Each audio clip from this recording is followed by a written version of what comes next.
Nuestro cerebro, nuestra persona, no vive al margen de las circunstancias en el que está inmerso. Todo aquello que nos rodea, las personas que están en nuestro ámbito, nuestro alrededor, desde el físico al climático, al emocional, todo interfiere nuestra manera de ser, nuestro yo, nuestro pensamiento, nuestro proceso cognitivo, todo interfiere en nuestra psicología. La relación entre la persona y su situación, la situación en la que vive, es de la que trataremos en el siguiente vídeo.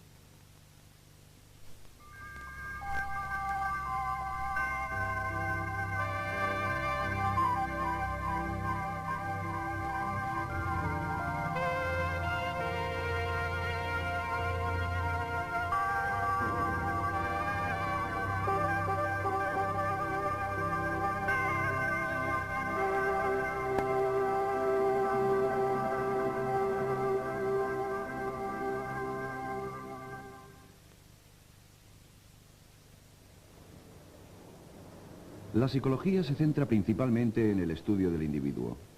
Cómo un individuo aislado piensa, se comporta o siente. Sin embargo, la psicología social trata de comprender el comportamiento humano en su contexto más amplio, en el contexto social. Los psicólogos sociales estudian los distintos modos en que las personas se influyen unas a otras. El contexto social es el lienzo donde pintamos nuestras vidas. Es donde las relaciones con los demás tienen lugar. A lo largo de toda la vida, desde el nacimiento hasta la muerte, la gente está ahí, con nosotros. Nos premian y nos castigan, nos animan y nos frustran, nos hacen reír y nos hacen llorar. La mayoría de las veces, el entorno social enriquece nuestras vidas. Precisamos de las otras personas para alcanzar todo nuestro potencial. El aislamiento significa ser vulnerable a multitud de patologías, tanto físicas como mentales. Pero también, a veces el entorno social está en contra nuestra, amenazando nuestra integridad e incluso nuestra vida.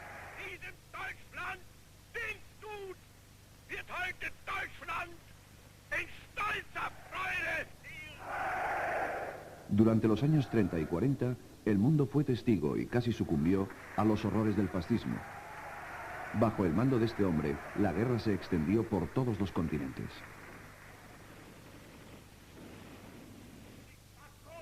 Adolf Hitler consiguió crear una estructura social suficientemente poderosa para controlar completamente la nación alemana.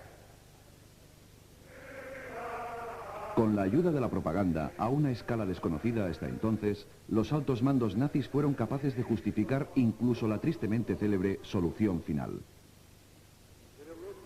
Inevitablemente, los psicólogos sociales empezaron a preguntarse cómo era posible que un dictador pudiese transformar individuos racionales en masas ciegamente obedientes.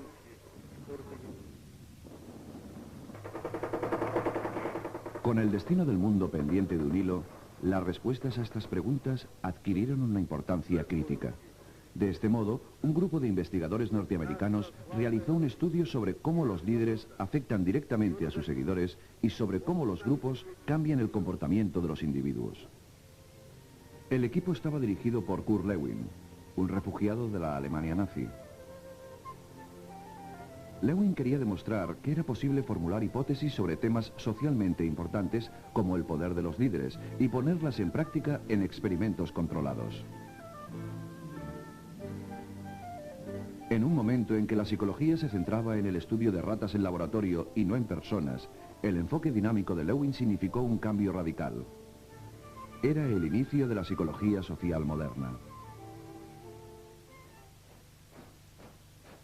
Lewin y sus colegas estaban fascinados por el modo en que los dictadores eran capaces de moldear el comportamiento de los individuos vistiéndoles de uniforme, dándoles una nueva identidad como miembros de un grupo. En 1939 realizaron un experimento único para establecer los efectos de distintos estilos de liderazgo en la forma en que la gente se comporta en los grupos. Empezaron organizando 3 grupos de chicos que se reunían después del colegio. Cada grupo tenía un líder que había sido preparado por los investigadores para interpretar 3 estilos muy distintos de liderazgo. Cuando actuaba como un líder autocrático, tomaba todas las decisiones para el grupo. Cuando actuaba como un líder liberal, su trabajo consistía en dar total libertad al grupo sin casi ningún tipo de guía. Cuando actuaba como líder democrático, animaba activamente y ayudaba al grupo a tomar decisiones. Cada 6 semanas, el líder cambiaba de grupo. En otras palabras, cada grupo de chicos pasó por los 3 tipos de liderazgo bajo 3 hombres distintos. Bajo el líder autocrático, los chicos trabajaron más duro, pero solo cuando éste vigilaba. Eran más agresivos y hostiles y mostraban más sumisión al líder. Se comportaban como fascistas en miniatura. Cuando el grupo convivió con el líder de estilo liberal, se hizo poco. Los chicos hacían el mínimo trabajo posible y de la peor calidad. La libertad absoluta sin ningún tipo de guía les llevó al caos.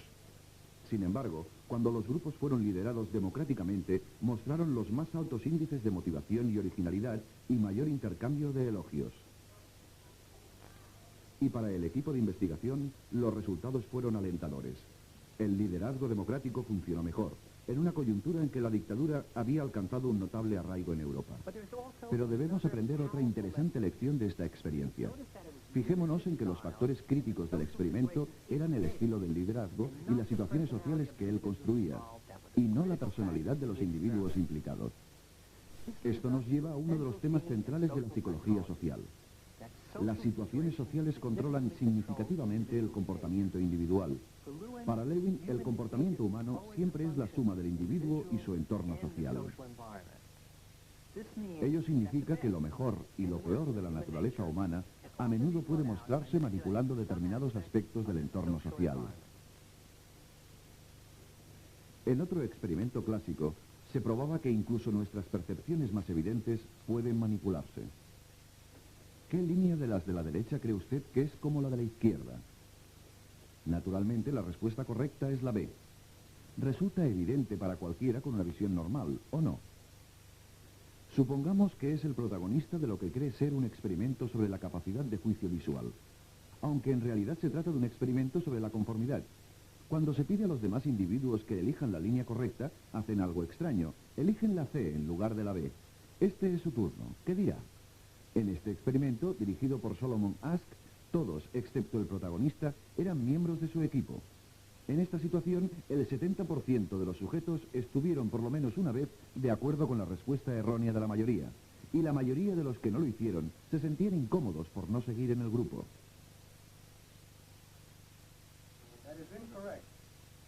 La conformidad final, la obediencia total al líder, se investigó en un controvertido experimento de laboratorio llevado a cabo por este investigador, Stanley Milgram, antiguo alumno del Solomon Asch. Milgram se preguntaba si las malas acciones de los nazis eran el resultado de sus defectos personales o si cualquiera tiene la capacidad de llevarlas a cabo si las circunstancias son suficientemente poderosas. En 1961, cuando el hombre de confianza de Hitler, Adolf Eichmann, era juzgado por sus crímenes de guerra, Milgram quiso averiguar hasta qué punto sería capaz de obedecer órdenes la gente corriente. ¿Sería capaz, como Eichmann, de ejecutar a un extraño si se lo ordenaban? En el experimento de Milgram, se pagó a un individuo para que participara en lo que él creía ser un estudio sobre la memoria. Se le pidió que representara el papel de un profesor ayudando a alguien a mejorar su memoria.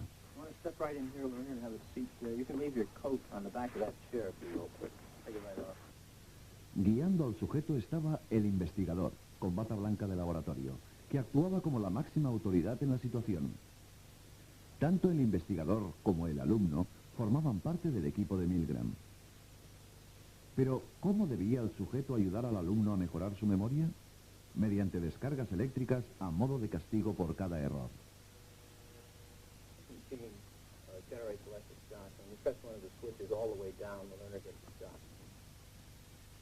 Las descargas fueron inicialmente leves, pero fueron incrementándose con cada error hasta resultar potencialmente mortales.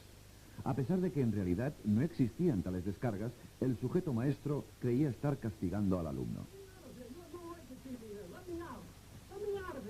Continue, please. Go on. Red.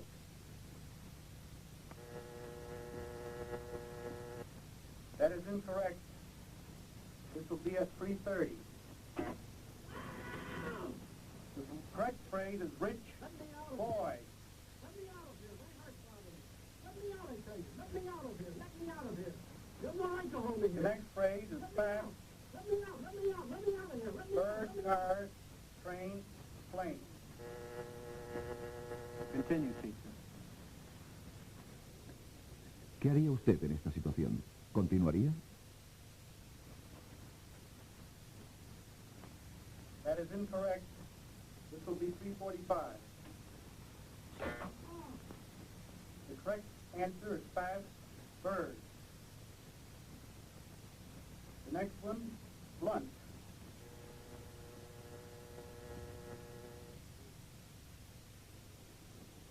Durante el experimento, se pidió a 40 expertos que predijeran la reacción de los sujetos. Estimaron que la mayoría no pasaría de los 150 voltios y que solo uno de cada 1000, el sádico, llegaría a los 450 voltios. En realidad, 2/3 de los sujetos llegaron hasta el final. A pesar de que muchos opusieron objeciones, la mayoría obedeció. Le pregunté a Stanley Milgram cuántos de los sujetos que abandonaron el experimento se levantaron a ayudar al alumno sin antes pedir permiso al investigador. Dijo, ninguno, ni uno. La obediencia ciega, por tanto, no es exclusiva de la mentalidad fascista, forma parte de la condición básica humana manifestada por la presión de la situación. Cientos de sujetos obedecieron al investigador, hombres y mujeres, jóvenes y viejos. Como escribió C.P. Snow, al pensar en la larga y truculenta historia de la humanidad, veremos que se han cometido muchas más atrocidades en nombre de la obediencia que en nombre de la rebelión. Cuando intentamos entender cualquier aspecto inusual del comportamiento humano, como el de los guardias nazis o el de los sujetos en el experimento anterior, generalmente nos lo explicamos atribuyéndolo a los rasgos personales, sin considerar en profundidad el impacto de la situación. Esta tendencia dual a atribuir las causas del comportamiento a factores personales, subestimando los efectos de una situación determinada, es lo que se llama error de atribución fundamental. Todos cometemos el error de atribución fundamental, en parte porque nuestra cultura pone el énfasis en las realizaciones individuales y en parte porque nos cuesta admitir con cuánta facilidad podemos ser manipulados por la fuerza de las situaciones. Pongamos, por ejemplo, el extraño caso de la prisión de la Universidad de Stanford, que en su día se encontraba aquí, en el sótano del edificio de psicología. Formaba parte de un insólito experimento sobre la psicología del encarcelamiento que mis colegas Craig Hane, Carl Banks, Carlo Prescott y yo dirigimos a principios de los 70. Queríamos ver qué ocurría al enfrentar a buenas personas con una mala situación. En este caso, la cárcel. Cada uno de los estudiantes voluntarios para el experimento fue cuidadosamente examinado. Todos tenían que estar física y psicológicamente sanos para poder participar. Un pequeño grupo de estudiantes fue elegido al azar para que hiciera de prisioneros, y los otros fueron los guardias. Sorprendimos a los prisioneros arrestándoles en sus casas y en sus dormitorios. Una vez en la cárcel, uniformes y símbolos de estatus, normas y otros detalles ayudaron a distinguir los dos grupos que al principio eran indistinguibles. Los prisioneros sufrieron una serie de rituales para establecer su nueva condición de inferioridad. Vivían en celdas minúsculas. Se pasaban las 24 horas del día aquí, alejados de su entorno habitual.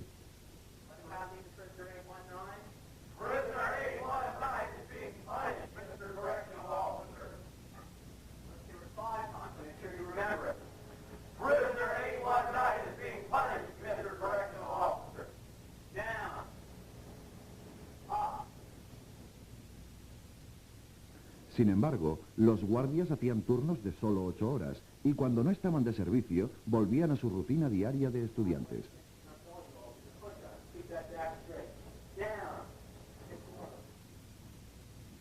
Lo ocurrido nos sorprendió a todos. La fantasía se convirtió en realidad. El límite entre el personaje que cada uno interpretaba y su verdadera identidad personal fue eliminado.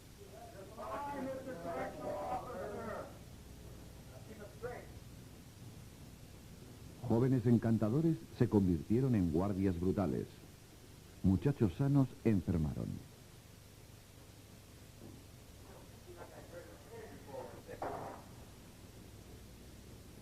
Muchachos activos se convirtieron en prisioneros pasivos, como zombies.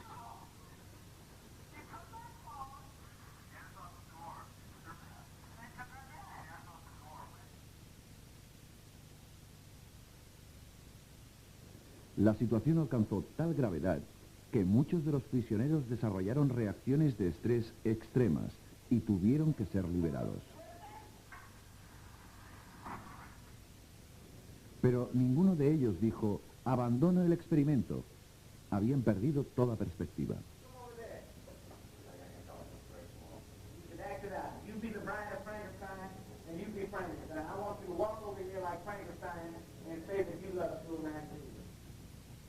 ¿Qué tipo de guardia serías? ¿Sádico o comprensivo? ¿Seríais un prisionero conformista o un heroico resistente? El estudio de la prisión, como el experimento de Milgram, no es común en la investigación de la psicología social. Algunos psicólogos consideran que ambos estudios violan los principios éticos y que nunca debieron realizarse. 2, 3, 4, 5, 6, 7, 8, 9, 10. Now you go over there and tell 546 that you love him. I love you. Well, ain't that sweet? Ain't that sweet? A veces, incluso me olvidaba de que era un experimento y actuaba como un guardián de prisión. Así que nos vimos forzados a suspender después de 6 días lo que había estado planeado como un experimento de 2 semanas. ¿Cómo es posible que personas esencialmente buenas hicieran cosas tan terribles? Ello explica por qué todos tenemos una parte buena y una mala, en espera de una buena o mala situación para manifestarse. Y cuando la situación ha pasado, volvemos a ser de nuevo nosotros mismos otra vez. Seguimientos extensivos llevados a cabo durante muchos años no revelaron ningún efecto negativo a largo plazo en los participantes en el experimento de la prisión. En todo caso, muchos dijeron que había sido una experiencia positiva, ya que les había permitido ver una parte de sí mismos que jamás habrían imaginado.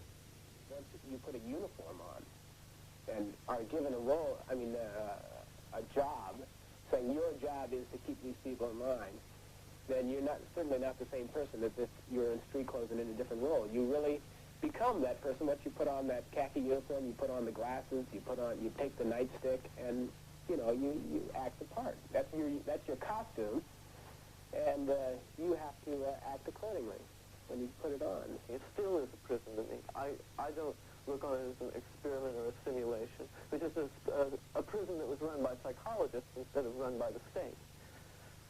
I began to feel that identity, that the person that I was, that had decided to go to prison, was distant from me, was remote, until finally I wasn't that. I was 416. I was really my number, and 416 was going to have to decide what to do. It let me in on some knowledge that I've never experienced firsthand. I've read about it. I've read a lot about it. But I've never experienced it firsthand. I've never seen someone turn that way. And I know you're a nice guy. You know? You understand? I do. I do know you're a nice guy. I don't get bad because I know what you can turn into. I know what you're willing to do. If you say, oh, well, I'm not going to hurt anybody. Oh, well, it's a limited situation. It's over in 2 weeks. Well, you in position, what would you have done? I don't know. Los experimentos como el estudio de la prisión, que iluminan el lado más oscuro de la naturaleza humana, también despiertan importantes cuestiones éticas sobre el tratamiento de los sujetos. Actualmente, los principios éticos de la investigación son mucho más estrictos que hace unos años. Gabinetes de evaluación independientes evalúan todas las propuestas de investigación para así proteger la integridad de los sujetos, sopesar los costes emocionales y físicos con los beneficios científicos. Es poco probable que el experimento de Milgram o el de la prisión pudieran realizarse actualmente debido al sufrimiento que causaron. Ahora debéis preguntaros si otros psicólogos sociales estudiaron una parte mejor de la naturaleza humana en la que el poder de la situación tenga efectos positivos. Afortunadamente, la respuesta es sí. Veamos la única copia de la grabación de un interesante experimento realizado por el psicólogo Tom Moriarty en la playa de Nueva York. El hombre de la derecha fingirá robar una radio de un miembro del equipo de investigación. Ahora fijémonos en la reacción de la gente de alrededor. Nada. Pero, ¿qué pasa si la víctima le pide un favor a su vecino? Que le vigile la radio. ¿Qué ocurre? Mediante una simple demanda, se fragua un vínculo especial entre las personas y se establece la responsabilidad personal. ¿Queréis convertir la apatía en acción? Intentad pedirlo. Probad de cambiar la situación y veréis cómo cambia el comportamiento.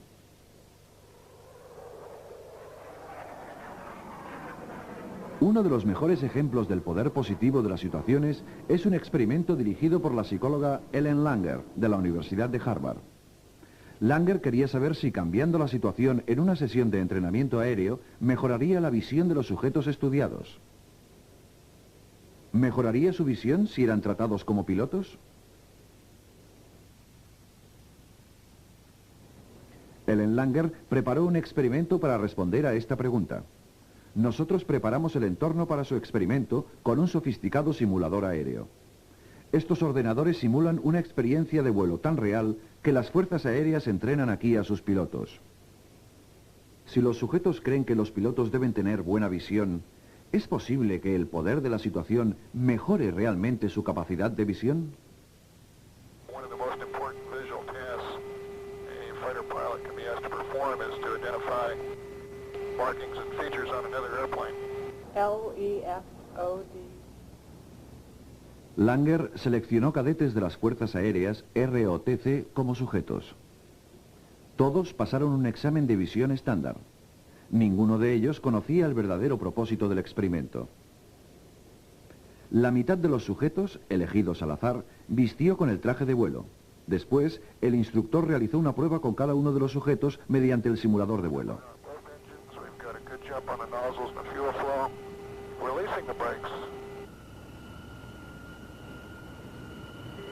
Now the airplane's accelerating out real well, approaching 350. Left engine checks good, burner termination, the right one's coming in. And what level is 7,000 feet. And just go through a very brief exercise on the flight controls. El sujeto estaba ahora al mando de una importante situación. Go ahead and get the radar set up here, so we can pick up the target on the radar when he shows up. Okay, now we've got a target. Okay, what's his indicated airspeed? 300. 300, all right. Good closure. Looks like an FB-111. Okay, we'll roll out on a heading of north, and we'll be at 7,000 feet, 350 indicated. Durante el vuelo, el instructor pidió al sujeto que identificara marcas en el otro avión. If you look at the aircraft, cover your left eye and read what you see, please. All right. F, D, T, L. En realidad, las marcas consistían en el mismo examen de visión que habían pasado anteriormente. Your left eye and read what you see, please. Okay. El 40% de los sujetos en esta situación mejoró su ejecución durante el segundo examen visual. Sin embargo, para el segundo grupo de control, la situación era diferente. Estos cadetes no fueron tratados como pilotos, no se pusieron el uniforme de piloto y se les dijo que el simulador estaba estropeado, que solo funcionaban algunas representaciones visuales. Cada uno de los sujetos pasó el mismo examen visual que el primer grupo.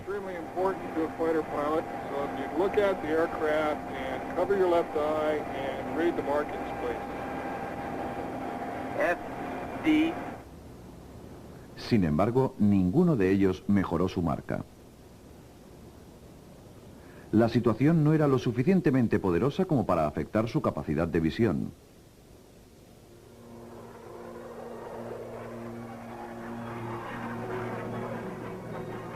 Este es el resultado. Hemos visto cómo la psicología social explora la influencia de los líderes, los grupos y las sociedades.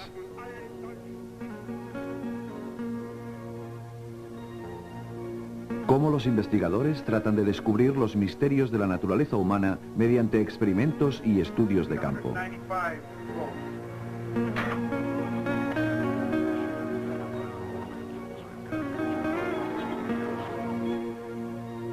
Y hemos visto ejemplos de una de las lecciones más importantes de la psicología social, el poder de las situaciones.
El ser humano que veíamos en el anterior capítulo, que vive inmerso en una determinada situación, llega a ser consciente de una determinada trama social. Llega a vivir inmerso en una serie de ideas, una serie de creencias, una serie de conciencias colectivas que influyen decisivamente en su manera de ser. Lo interesante desde el punto de vista de la psicología es tanto, como veíamos en el anterior capítulo, ver cómo nos influye este ambiente, como también saber y conocer cómo se va formando este ambiente, cómo se construye una sociedad, cómo se construye un estado de opinión, cómo podemos nosotros influir en esta opinión y cómo podemos defendernos de la misma.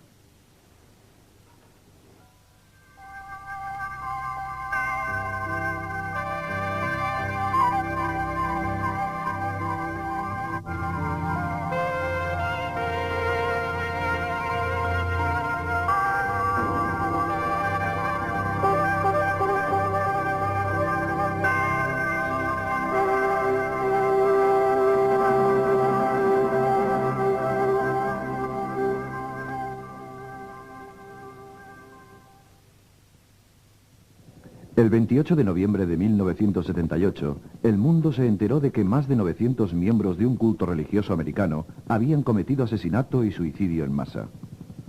Sus cuerpos se encontraron en su cuartel general, en la selva de Johannestown, en Guayana, América del Sur. Se habían envenenado ellos y sus hijos, y los que se resistieron fueron asesinados por orden de su carismático líder, Jim Jones, que murió con ellos. Jones prefirió la muerte al castigo que le esperaba por haber ordenado el asesinato de un diputado norteamericano que estaba investigando el culto. Ha sido un error el querer introducirte y sacar a cualquiera de nosotros. No te dejaremos. Morirás. Para sacar a alguien tendrás que pasar por encima de nuestros cadáveres.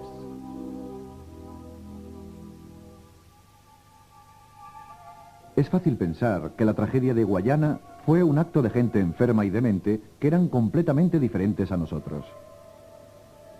Pero si nos detenemos aquí, habremos atribuido el comportamiento de los seguidores de Jones únicamente a sus características individuales y no al poder de la situación. Habremos caído de nuevo en el típico error de atribución. Esta gente, después de todo, estaba lejos de su hogar, aislados de todo y de cualquier persona conocida. Y dependían totalmente de su líder, que durante años les había dominado.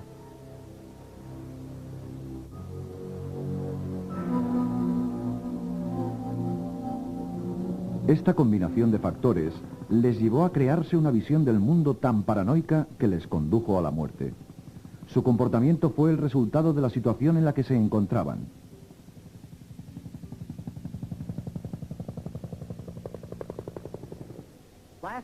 En el capítulo anterior, estudiamos el poder de la situación para controlar el comportamiento social. Ahora es el momento de añadir una segunda lección de psicología social. La situación de estos factores no solo depende de la realidad objetiva, también se ha de tener en cuenta la manera en que se percibe, se entiende y es interpretada por la gente que lo vive. Es esta visión subjetiva de la realidad la que forma un fundamento para el comportamiento social. Los psicólogos se refieren a esta habilidad para crear realidades subjetivas como el poder del control cognitivo, el poder de las creencias de la gente para dar diferentes significados a las situaciones en las que se ven inmersos. Estas creencias pueden ejercer una fuerza dirigente sobre el comportamiento social, incluso llegando a anular los hechos objetivos de la situación. Por lo tanto, cuando se quiere entender cualquier comportamiento social inusual o inesperado de las otras personas, uno se debe preguntar primero, ¿cuál es su situación? Y segundo, ¿qué es lo que hace diferente su percepción de la nuestra?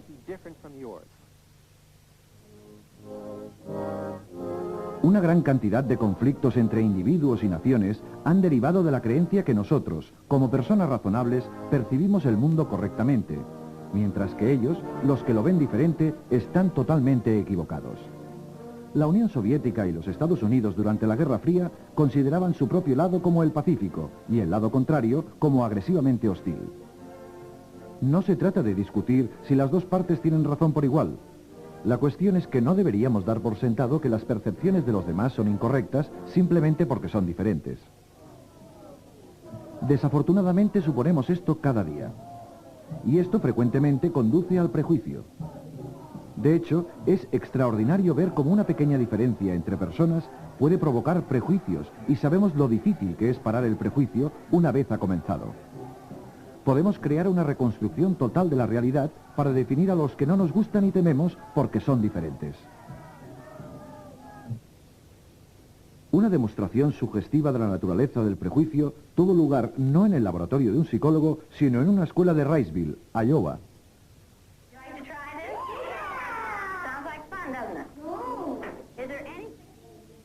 Tras el asesinato de Martin Luther King en 1968, Jane Elliott, una profesora de tercer curso, decidió enseñar a sus alumnos qué significa experienciar una discriminación arbitraria. Elliott dividió su clase en dos grupos, uno inferior de niños con ojos marrones y otro superior con los niños de ojos azules.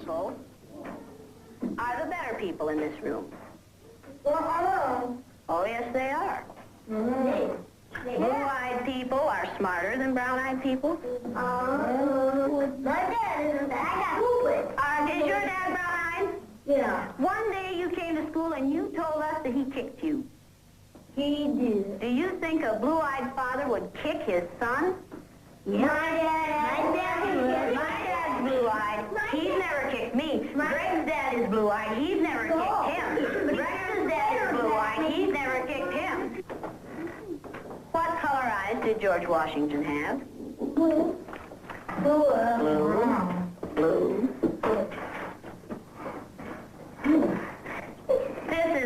This is a fact. Blue-eyed people are better than brown-eyed people. You brown-eyed people are not to play with the blue-eyed people on the playground because you are not as good as blue-eyed people. Well, the brown-eyed people in this room today are going to wear collars so that we can tell from a distance what color your eyes are. So the blue-eyed people each come up and get a collar. You can choose someone to put this collar on. And it seems like when we were down on the bottom, everything bad was happening to us.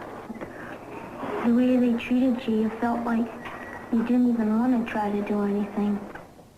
It seemed like Mrs. Elliott was taking our best friends away from us.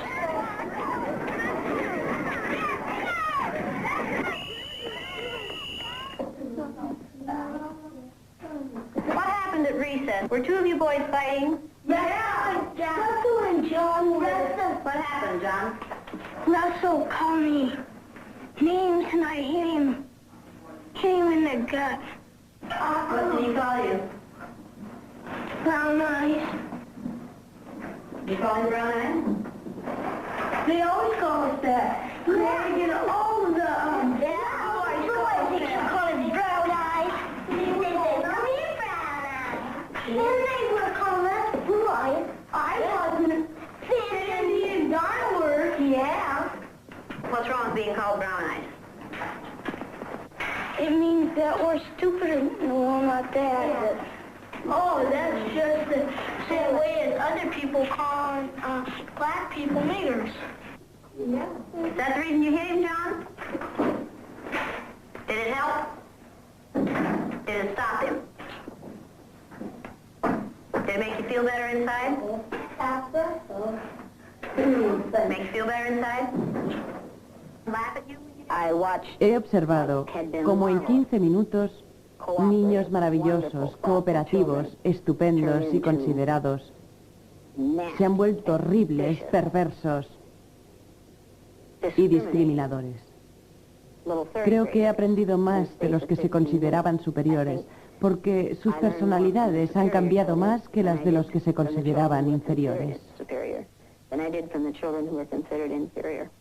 Because their personalities changed even more than the others did.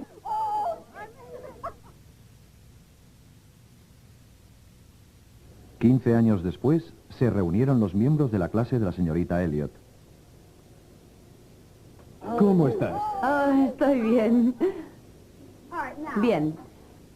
Ahora, Raymond, quiero saber por qué quisisteis discriminar con tanto afán al resto de la clase. Al final del día pensé, el pequeño y miserable Nathan. De verdad, no podía aguantarte. Fue realmente diabólico.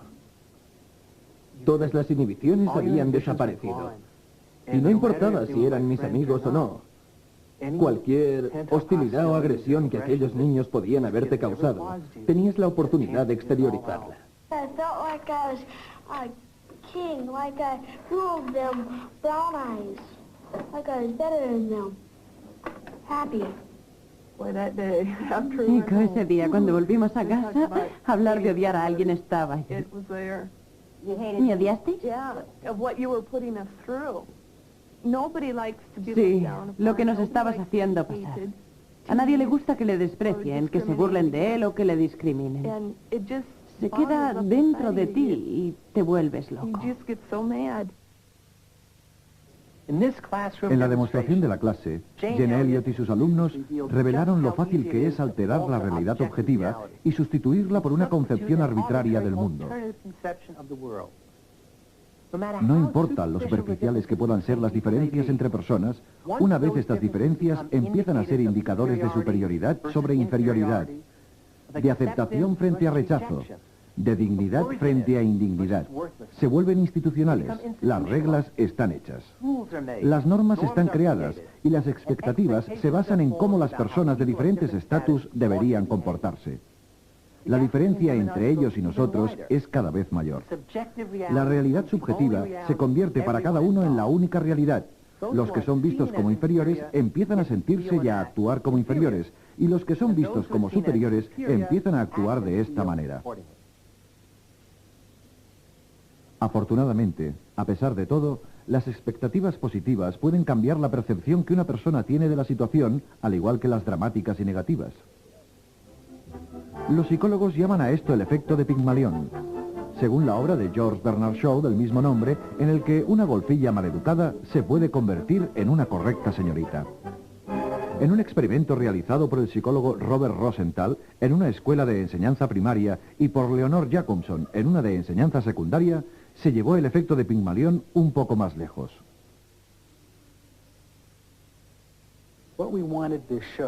Lo que queríamos demostrar era que las expectativas de un profesor podían realmente afectar la actuación intelectual de su alumno.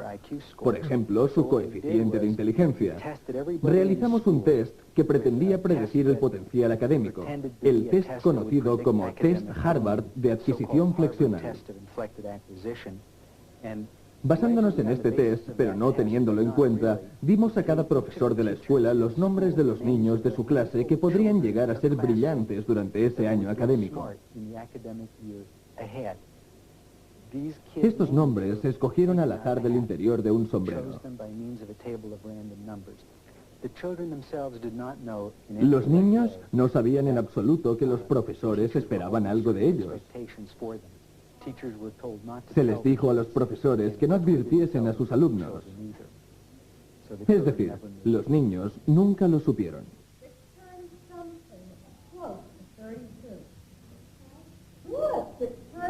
Un año después realizamos un nuevo test y nos encontramos que aquellos niños que los profesores esperaban que aumentasen intelectualmente realmente habían mejorado más que los niños sobre los que no se había dicho nada en particular. Es decir, los niños se vuelven más listos cuando los profesores esperan que se vuelvan más listos.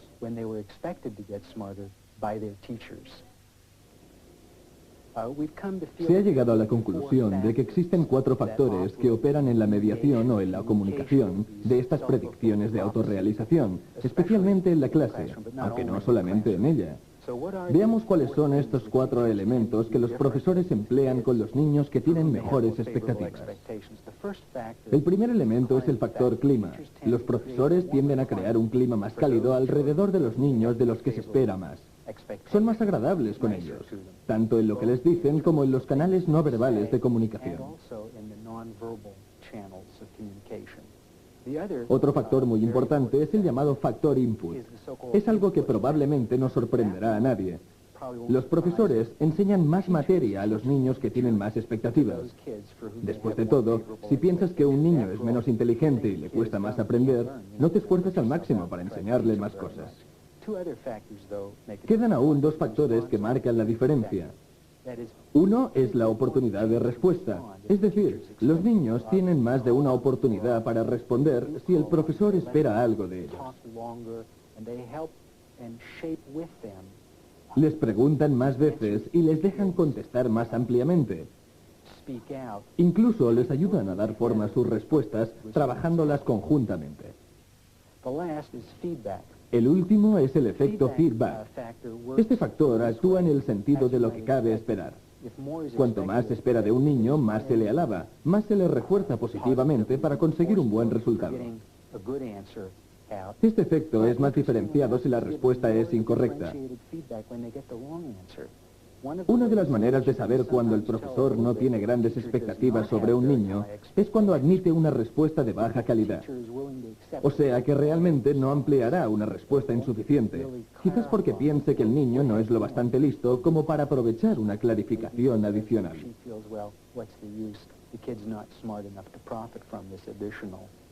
En resumen, estos son los 4 factores: clima, input, oportunidad de respuesta y feedback. En la demostración de Jane Elliott en Iowa, los niños a los que se les suponía inferiores actuaban condicionados por las expectativas negativas de su profesor y por las tensiones creadas por su prejuicio. Mientras que en el experimento de Rosenthal y Jacobson, los niños que se suponía que eran superiores tenían el soporte que necesitaban para sobresalir. En los 2 casos, la realidad subjetiva se convirtió en el elemento que anuló los factores objetivos de la situación. Al margen de cómo sucede, la información que recibimos de nuestra buena o mala conducta y la forma en que somos tratados puede cambiar nuestra manera de actuar y la visión que tenemos de nosotros mismos. Elliot Aronson, de la Universidad de California en Santa Cruz, trabajó con Alex González, del estado de Fresno, para ver si podían cambiar la forma en que los estudiantes se veían a sí mismos y a sus compañeros. En lugar de aceptar como buena la forma de actuar, compitiendo entre ellos para ganar la atención del profesor, en algunos casos lográndola, pero la mayoría de las veces se puede enseñar a los alumnos a que se vean a sí mismos como una parte de un equipo de aprendizaje. La cooperación, no la competición, es el fundamento de lo que Aronson llama clase puzzle. Mientras yo impartía clases en la Universidad de Texas, se llevó a cabo la integración de alumnos de color y mexicanos en las escuelas de Austin. Hubo un gran alboroto, la violencia estalló y algunas escuelas tuvieron que cerrar. Resultó que estos niños que fueron introducidos en las escuelas de blancos no estaban tan preparados como ellos. Teníamos una oportunidad única para poner en marcha el experimento de clase puzzle. Básicamente lo que queríamos hacer era crear una estructura donde en lugar de competir entre ellos, los niños cooperasen unos con otros. Los niños serían interdependientes y se necesitarían unos a otros para hacerlo bien.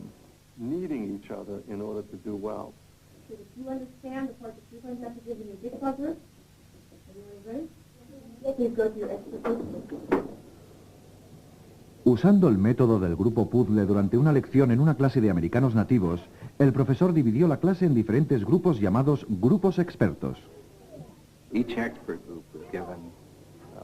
Cada grupo experto aprendía una parte de la lección del día. Por ejemplo, un grupo estudiaba los hechiceros, otro la religión de los indios, otro los jefes de tribu.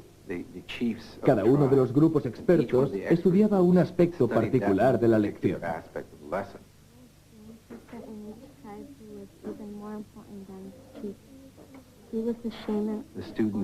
Los alumnos aprendían la parte que les correspondía, que era similar a la de los demás del grupo. La estudiaban, la repasaban, la aprendían hasta el punto de poder enseñarla a los demás niños.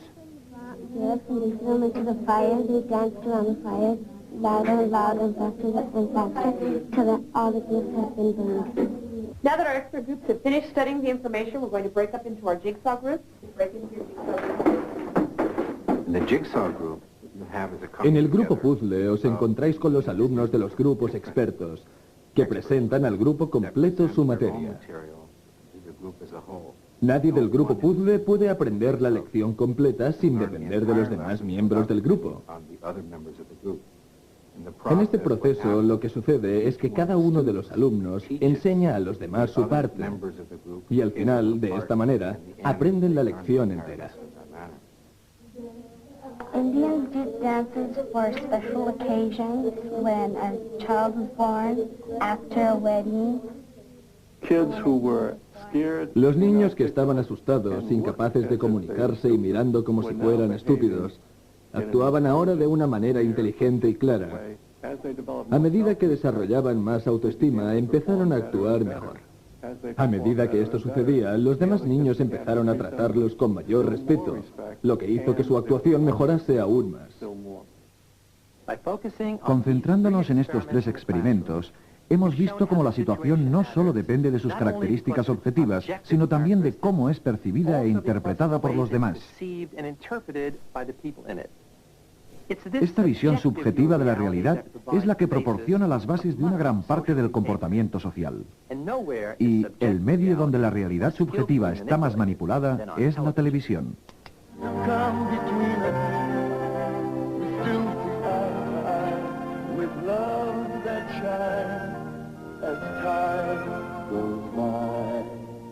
Remember it just the way it was on Kodacolor VR films. The sharpest, brightest, most dazzling line of color print films Kodak has ever made. Aren't you hungry for Burger King now? We make excitement! Hay bastantes más profesionales usando estrategias de influencia que psicólogos estudiándolas. Su objetivo es muy simple. Quieren que digamos sí. Sí, lo quiero. Sí, lo necesito. Sí, quiero ser la persona adecuada. Sí, lo compraré.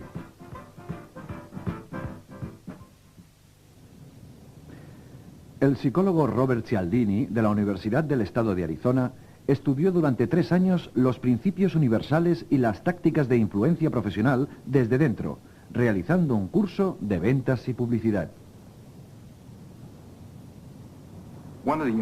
Uno de los principios universales que encontré es el de reciprocidad.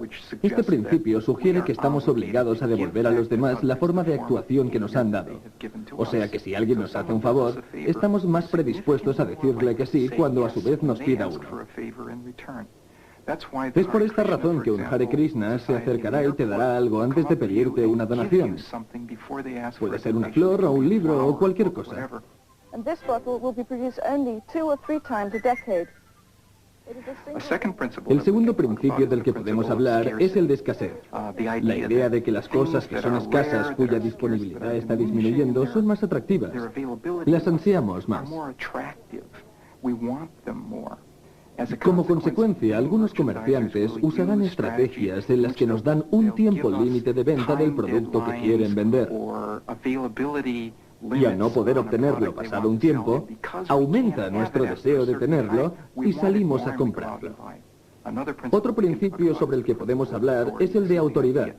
Estamos dispuestos a seguir las ideas de alguien que está legitimando como experto o autoridad.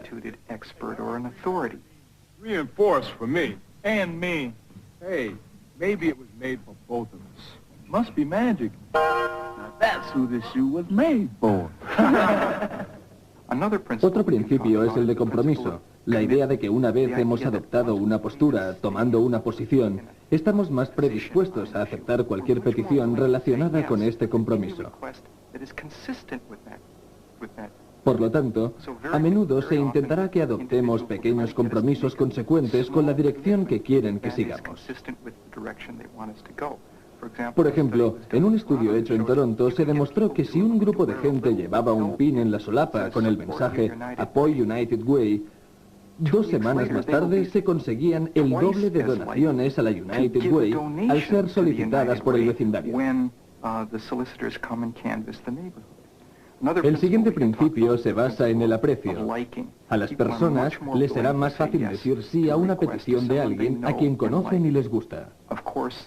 El clásico ejemplo de este fenómeno son las reuniones Tupperware. Están organizadas de manera que en lugar de decir sí a un extraño tras un mostrador, se dice sí a un amigo o pariente que nos ha invitado.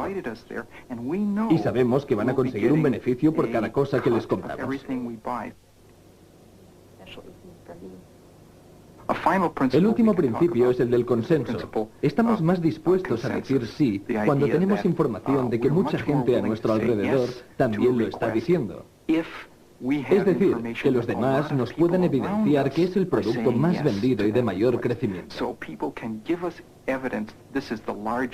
Y nos mostramos más dispuestos a decir, sí, esto es algo para mí, ya que todos a mi alrededor están haciendo lo mismo.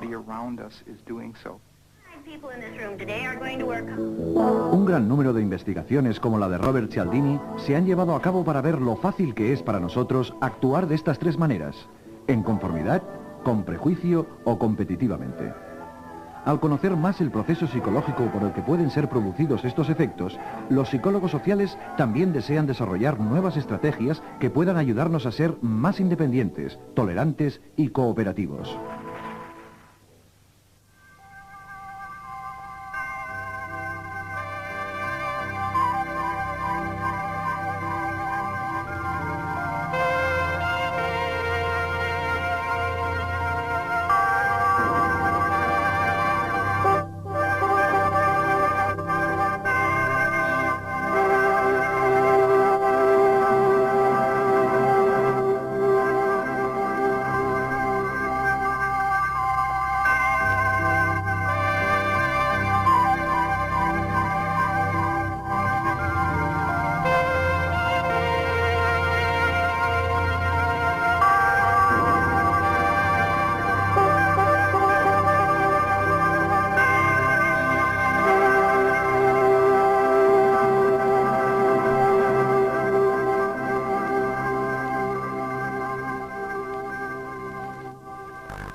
Significó un cambio radical. Era el inicio de la psicología social moderna. Lewin y sus colegas estaban fascinados por el modo en que los dictadores eran capaces de moldear el comportamiento de los individuos vistiéndoles de uniforme, dándoles una nueva identidad como miembros de un grupo. En 1939 realizaron un experimento único para establecer los efectos de distintos estilos de liderazgo en la forma en que la gente se comporta en los grupos. Empezaron organizando 3 grupos de chicos que se reunían después del colegio. Cada grupo tenía un líder que había sido preparado por los investigadores para interpretar 3 estilos muy distintos de liderazgo. Cuando actuaba como un líder autocrático, tomaba todas las decisiones para el grupo. Cuando actuaba como un líder liberal, su trabajo consistía en dar total libertad al grupo sin casi ningún tipo de guía. Cuando actuaba como líder democrático, animaba activamente y ayudaba al grupo a tomar decisiones. La mayoría de las veces, el entorno social enriquece nuestras vidas. Precisamos de las otras personas para alcanzar todo nuestro potencial. El aislamiento significa ser vulnerable a multitud de patologías, tanto físicas como mentales. Pero también, a veces el entorno social está en contra nuestra, amenazando nuestra integridad e incluso nuestra vida.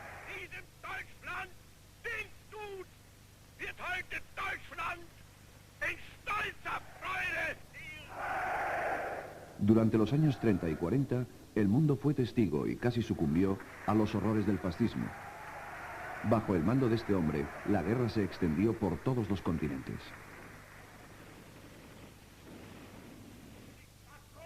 Adolf Hitler consiguió crear una estructura social suficientemente poderosa para controlar completamente la nación alemana.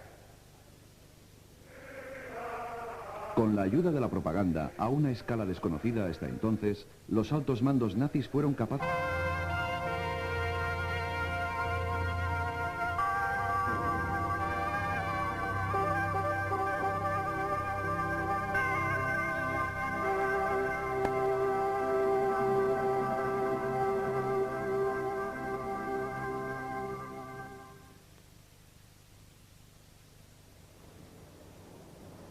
La psicología se centra principalmente en el estudio del individuo.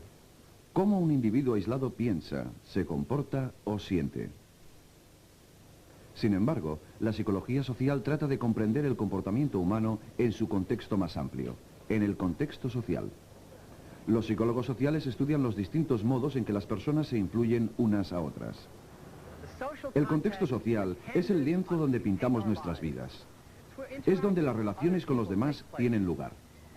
A lo largo de toda la vida, desde el nacimiento hasta la muerte, la gente está ahí, con nosotros. Nos premian y nos castigan, nos animan y nos frustran, nos hacen reír y nos hacen llorar. Es de justificar incluso la tristemente célebre solución final. Inevitablemente, los psicólogos sociales empezaron a preguntarse cómo era posible que un dictador pudiese transformar individuos racionales en masas ciegamente obedientes.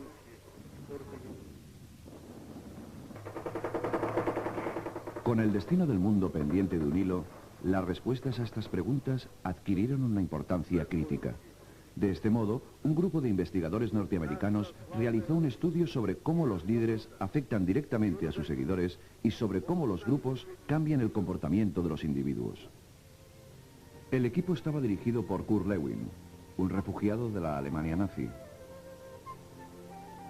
Lewin quería demostrar que era posible formular hipótesis sobre temas socialmente importantes como el poder de los líderes y ponerlas en práctica en experimentos controlados.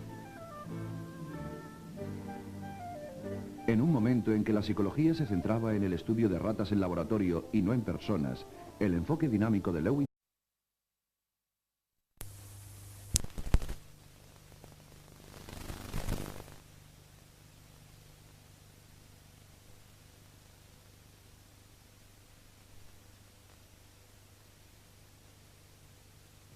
Nuestro cerebro, nuestra persona, no vive al margen de las circunstancias en el que está inmerso. Todo aquello que nos rodea, las personas que están en nuestro ámbito, nuestro alrededor, desde el físico al climático, al emocional, todo interfiere nuestra manera de ser, nuestro yo, nuestro pensamiento, nuestro proceso cognitivo, todo interfiere en nuestra psicología. La relación entre la persona y su situación, la situación en la que vive, es de la que trataremos en el siguiente vídeo.